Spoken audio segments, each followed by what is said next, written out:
Ketika saya kuliah, saya diperkenalkan dengan seseorang, sebut saja namanya Mas Aji, dan akhirnya kami pacaran. Ibu bilang ke saya, "Dok, kowe iki pantese karo imam. Ada suatu perubahan sikap dan perilaku pada diri imam."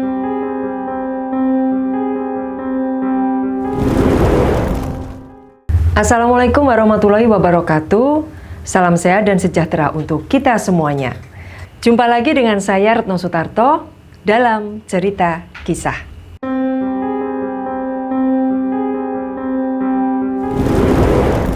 Sebelumnya saya mengucapkan banyak-banyak terima kasih kepada teman-teman semua yang sudah memberikan supportnya terhadap channel YouTube Retno Sutarto. Yang sudah memberikan like-nya, komen yang positif, serta subscribe-nya. Semoga ini menjadi amal baik kalian semuanya, dan semoga Allah senantiasa memberikan kesehatan, kemudahan dalam segala urusan, limpahan rezeki, serta memberikan kehidupan yang berkah barokah untuk kalian semuanya. Amin, amin ya robbal alamin. Teman-teman semua, cerita kisah kali ini berjudul Misteri Jodoh, bagian yang pertama. Nah, namun sebelum saya melanjutkan cerita ini, saya akan flashback sedikit ke belakang. Ketika saya SD di Kota Ponorogo dan saya sudah lulus, saya mulai masuk SMP, saya dan keluarga pindah ke Kota Yogyakarta. Jadi saya tinggal di Yogyakarta selama 3 tahun. Namun setelah saya lulus SMP dan akan memasuki bangku SMA, saya pindah lagi ke Kota Palembang, Sumatera Selatan. Di sana saya ikut Mbak Yu saya atau kakak perempuan saya yang nomor 5. Sementara bapak dan ibu tetap tinggal di Yogyakarta. Nah, ketika saya lulus SMA atau masuk ke dunia perkuliahan di Kota Palembang, bapak dan ibu pindah lagi dari Kota Yogyakarta ke Kota Solo, Jawa Tengah. Karena waktu itu memang ibu berkeinginan untuk kembali lagi ke kota kelahirannya, dan suatu saat apabila Allah memanggilnya, ibu mau dimakamkan di kota kelahirannya, yaitu di makam keluarga Pracimaloyo, Surakarta. Nah, teman-teman, ketika saya duduk di bangku SMP sampai dengan SMA, saya hampir tidak pernah mengalami lagi peristiwa-peristiwa ganjil atau aneh seperti yang saya alami ketika saya SD di Kota Ponorogo. Jadi selama 6 tahun, saya hampir tidak pernah menemui hal-hal yang ganjil lagi. Namun, ketika saya mulai duduk di bangku perkuliahan, kembali lagi peristiwa aneh itu terjadi. Nah, teman-teman, ketika saya kuliah di salah satu fakultas di Universitas Negeri di Kota Palembang, saya diperkenalkan dengan seseorang, sebut saja namanya Mas Aji. Mas Aji ini usianya 4 tahun di atas saya. Dia sudah kuliah di Yogyakarta dan tinggal di Yogyakarta. Saya kenal dengan Mas Aji diperkenalkan oleh seorang teman SMA saya. Akhirnya gayung bersambut, kami berkenalan, dan akhirnya kami pacaran. Jadi pacaran kami jarak jauh, saya di Palembang dan Mas Aji di Kota Yogyakarta. Mas Aji ini usianya 4 tahun di atas saya. Jadi memang lebih dewasa, lebih kayak saya melihatnya dia lebih sabar. Nah, ketika saya semester 2, saya kenal dengan cowok sefakultas dengan saya, tapi dia setahun di atas saya. Jadi waktu itu saya semester 2, dia semester 4. Sebut saja namanya Imam.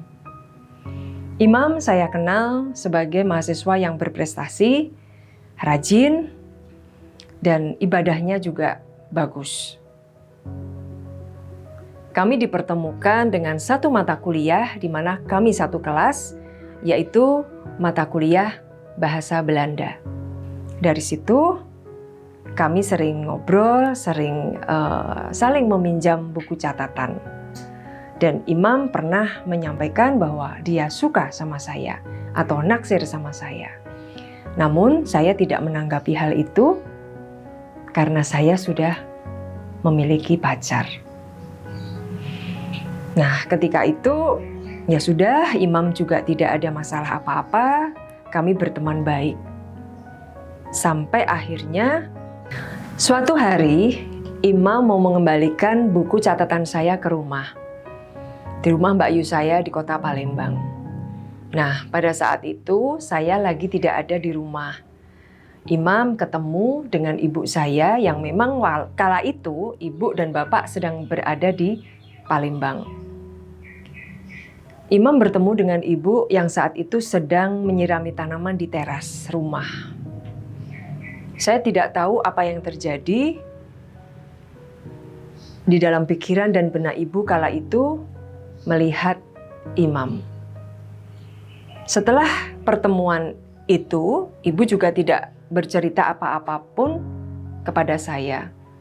Dan ya sudah selesai begitu aja. Dan sampai akhirnya bapak dan ibu pulang kembali ke Solo. Jadi ketika saya mau masuk kuliah, bapak ibu kan sudah pindah ke Solo. Ketika liburan semester kedua datang, saya pulang ke Solo. Di Solo saya ketemu dengan Mas Aji seperti biasa. Ketika liburan semester kami selalu bertemu. Seperti layaknya anak-anak muda pacaran, kami pergi jalan, nonton, makan, dan bercerita. Nah, sampai akhirnya suatu hari ketika di Solo, saya sedang berada di kamar berdua dengan ibu. Waktu itu saya duduk di pinggiran kasur, sementara ibu sedang berdandan. Waktu itu pagi hari sekitar pukul 8:30. Jadi seperti biasa, setelah mandi, ibu berdandan. Jadi ibu saya itu kesehariannya memakai pakaian kebaya dan jarik. Lalu rambutnya digelung gitu. Karena rambut ibu saya itu panjang dan suka disambung dengan kalau orang Jawa bilang itu rambut cemoro gitu. Nah, disambung dengan itu kemudian digelung gitu. Nah, pada saat gelung itu kami sedang mengobrol ya macam-macam lah. Karena waktu itu saya bercerita tentang Mas Aji, lalu kita nonton, kita jalan, makan dan sebagainya. Nah, tiba-tiba ketika ibu menggelung rambutnya, ibu bilang ke saya, "Dok, kowe iki pantese karo Imam." "Apa, Bu?" Saya bertanya. "Kowe kuwi pantese karo Imam." Yang artinya, yang maksudnya adalah, "Nak, kamu cocoknya sama Imam." Kemudian saya nanya, "Kenapa, Bu? Saya kan sudah punya pacar." Ibu tidak menjawab. Ibu hanya diam. Lalu tiba-tiba ibu menatap tajam kepada saya melalui cermin yang ada di depannya. Saya melihat sekilas dan saya tidak berani menatapnya. Kemudian ibu berdiri, lalu beranjak keluar ke kamar.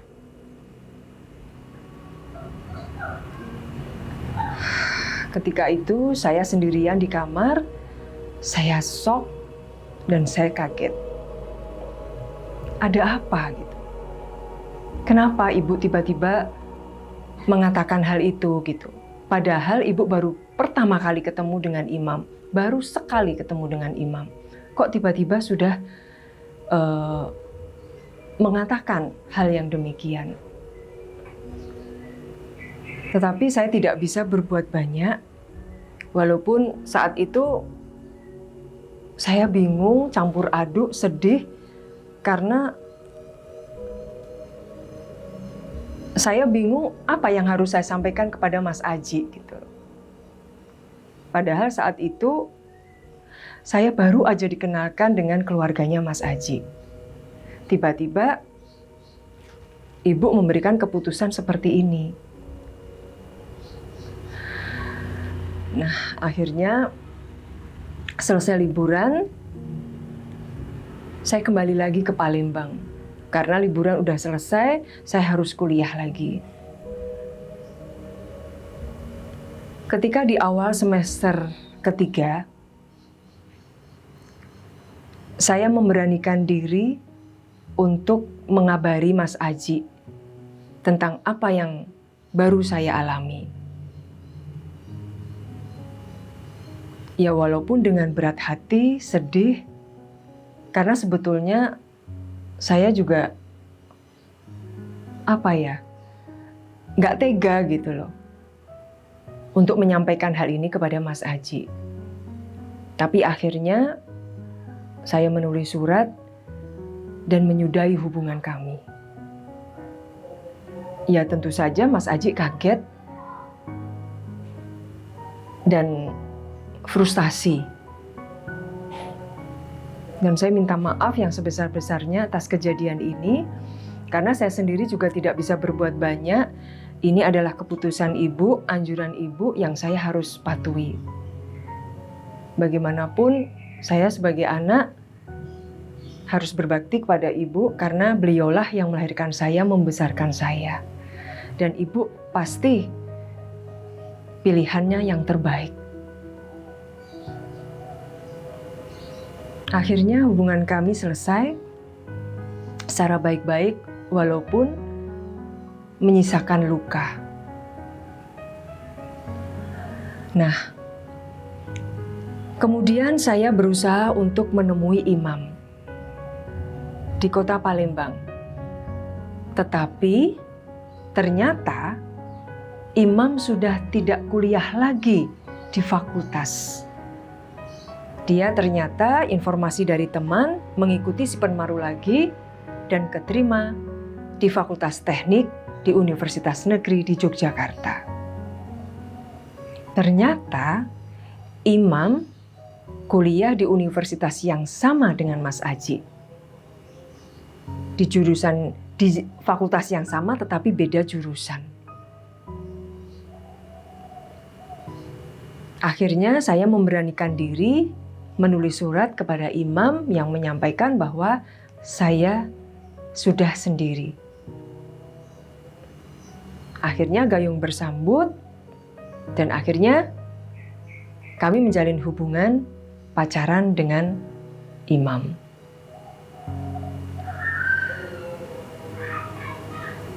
Nah, ketika kami sudah pacaran, dan pacaran kami jarak jauh ya.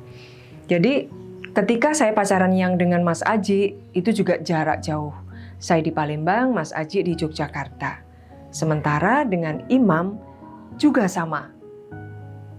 Saya di Palembang, imam di Yogyakarta. Jadi setiap kali menjalin hubungan pacaran, selalu jarak jauh. Hubungan kami hanya lewat surat atau telepon kabel. Karena tidak seperti zaman sekarang yang sudah ada HP. Ketika saya sudah berpacaran dengan imam, ada hal aneh yang terjadi dalam diri imam. Ada suatu perubahan sikap dan perilaku pada diri imam.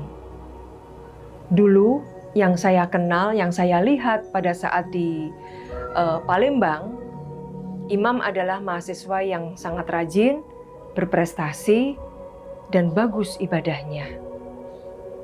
Tetapi hal-hal ini saya tidak pernah lagi menemui di dalam diri imam ketika kami berpacaran. sebetulnya apa yang terjadi dalam diri imam? Sampai ada perubahan sikap yang betul-betul menurut saya aneh. Nah, teman-teman, kira-kira perubahan apa yang terjadi dalam imam? Sebetulnya ada kaitan apa perubahan sikap imam terhadap dirinya sendiri maupun terhadap saya? Nah, mungkin sampai di sini dulu cerita misteri jodoh yang pertama, dan akan saya lanjutkan lagi ke episode atau cerita kisah misteri jodoh yang kedua. Jangan lupa teman-teman untuk memberikan like, komen yang positif, serta subscribe kepada channel YouTube Retno Sutarto agar saya senantiasa bisa menyajikan cerita kisah yang menarik. Baik, terima kasih perhatiannya. Akhir kata saya ucapkan Assalamualaikum warahmatullahi wabarakatuh. Rahayu, rahayu, rahayu.